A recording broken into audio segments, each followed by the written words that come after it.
வணக்கம் அன்பு மக்களே. இந்த பதிவில் நாம் பார்க்க இருப்பது சிம்மத்தில் புதன் பயிற்சி தரும் தாக்கம் மேஷம் முதல் மிதனம் வரை உள்ள 3 ராசிகள் வாரியாக கணிப்பு மற்றும் பரிகாரங்கள் பற்றி இப்பதிவில் பார்ப்போம். அன்பர்களே, இந்த பதிவை பார்க்கும் கேட்கும் அன்பர்கள் யாவரும் லைக் செய்து சப்ஸ்கிரைப் செய்து பகிர்வது நல்லது. பொதுவாக சிம்ம ராசியில் புதன் சஞ்சாரம் புதன் நிலை மனத்தெளிவு, ஆரோக்கியம் மற்றும் மகிழ்ச்சியை மேம்படுத்தும். புதன் ஆழமான ஆராய்ச்சி மற்றும் விவேகமான முடிவெடுப்பதில் ஆர்வத்தை ஜாதகருக்கு ஊக்குவிக்கிறார். குறிப்பாக பெரிய முடிவுகளை எடுப்பதில் ஒரு வலுவான புதன் வர்த்தகம் மற்றும் ஆன்மீக நடைமுறைகளை மேம்படுத்துகிறது என்று நம்பலாம். புதன் செவ்வாய் அல்லது ராகு கேதுவுடன் சாதகமற்ற நிலையில் இருக்கும்போது பிரச்சனைகள் உருவாகின்றன. இது எல்லா ராசி மக்களின் வளர்ச்சி மற்றும் திருப்திக்கு தடையாக இருக்கிறது என்று சோதகர்கள் கூறுகிறார்கள்.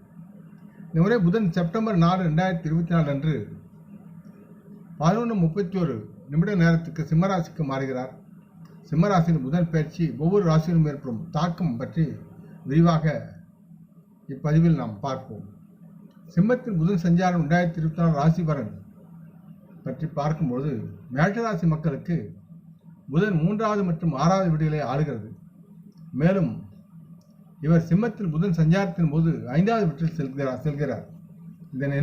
இதன் விளைவாக மேஷராசி மக்களின் குழந்தைகளின் முன்னேற்றத்தில் நீங்கள் சிக்கல்களை சந்திக்க நேரிடலாம் மற்றும் உங்கள் வளர்ச்சியில் தாமதம் ஏற்படலாம். தொழில்துறையில் நீங்கள் பணி அழுத்தத்திற்கு ஆளாகலாம் மற்றும் உங்கள் வேலையை பொறுத்தவரை பல விஷயங்கள் சீராக நடக்காமல் போவதற்குண்டான வாய்ப்புகள் இருக்கிறது. வணிக முன்னணியில் அதிக லாபம் ஈட்டுவதில் நீங்கள் சிறப்பாக செயல்படாமல் போகலாம்.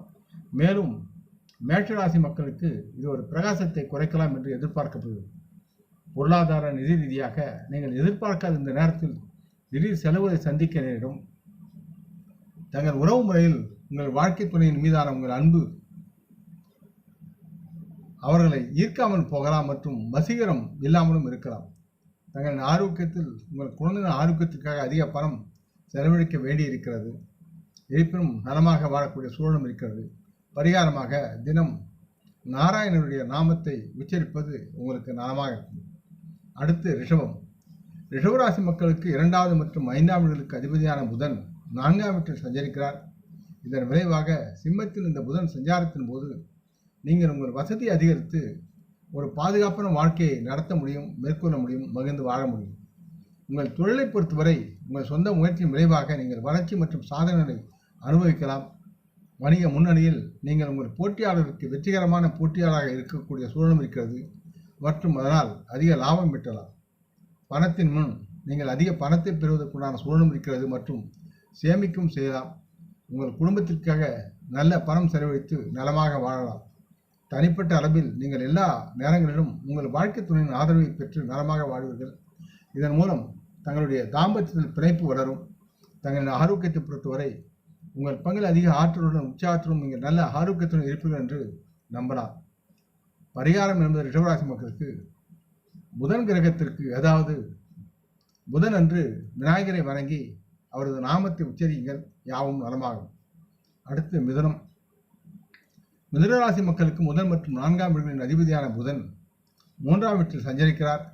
மேற்கூறியவற்றின் காரணமாக நீங்கள் உங்கள் ஆற்றல் மண்டலத்தை அதிகரிக்கலாம். சுய மேம்பாடு மற்றும் மேலும் முன்னேற்றம் சார்ந்தவற்றை நீங்கள் உழைக்கலாம். தொழில் ரீதியாக சிம்மத்தில் புதன் சஞ்சாரத்தின் போது நீங்கள் தொழில் சிறத்தன்மையை பெறுவீர்கள் மற்றும் புதிய வேலைவாய்ப்புகளை பெறுவதற்குண்டான வாய்ப்புகளும் இருக்கிறது. வியாபாரத்தில், வணிகத்தில், தொழிலில் நீங்கள் அதிக லாபம் பெறுவதற்குண்டான சூழலும் மற்றும் உங்கள் முயற்சிகளில் வெற்றி பெறுவதற்குண்டான சூழலும் இருக்கிறது. புதிய தொழில் தொடர்புகளை பெற்று நலமாக வாழ்வீர்கள். பண விஷயத்தில் உங்களின் பங்கில் திட்டமிடுவதன் விளைவாக வரும் உங்கள் முயற்சிகளால் அதிக பணம், ஆதாயம், லாபம் பெறுவீர்கள். உறவு முறையில் உங்கள் வாழ்க்கை துணையுடன் நீங்கள் அதிக மகிழ்ச்சியை காணுவீர்கள். இந்த நேரத்தில் இது உங்கள் புரிதலின் காரணமாக தாம்பத்தியத்தில் நல்லதொரு மகிழ்ச்சியை நிலைநாட்ட முடியும். தங்களின் ஆரோக்கியத்தை பொறுத்தவரை உங்கள் மனதில் அதிக ஆற்றலையும் நம்பிக்கையும் பெற்று நலமாக வாழ்வீர்கள். இது ஒரு நேர்மறையான காரணியாக உங்களுக்கு இருக்கிறது. பரிகாரமாக சனிக்கிழமை அன்று நவகிரகத்தை சுற்றி நவகிரகத்துக்கும் சனி பகவானுக்கும் அர்ச்சனை செய்யுங்கள். முடியாதவர்களுக்கு உங்களால் முடிந்த அன்னதானத்தை செய்யுங்கள். இந்த பதிவை கேட்டு லைக் செய்து சப்ஸ்கிரைப் செய்து பகிரும் அன்பர்கள் யாவரும் மரமுடன் நலமாக தேக திரகாத்திர ஆயுள் ஆரோக்கியத்துடன் சகல விதமான தனதானிய ஆவரண ஐஸ்வரனை பெற்று சர்வ காரிய ஜெயத்துடன் வாழ்வாங்க வாழ வேண்டும் என்று இறைவன் பாதம் பணிகிறேன். நம் குடும்ப மூத்தோரை வணங்குவோம். வணக்கம். நன்றி.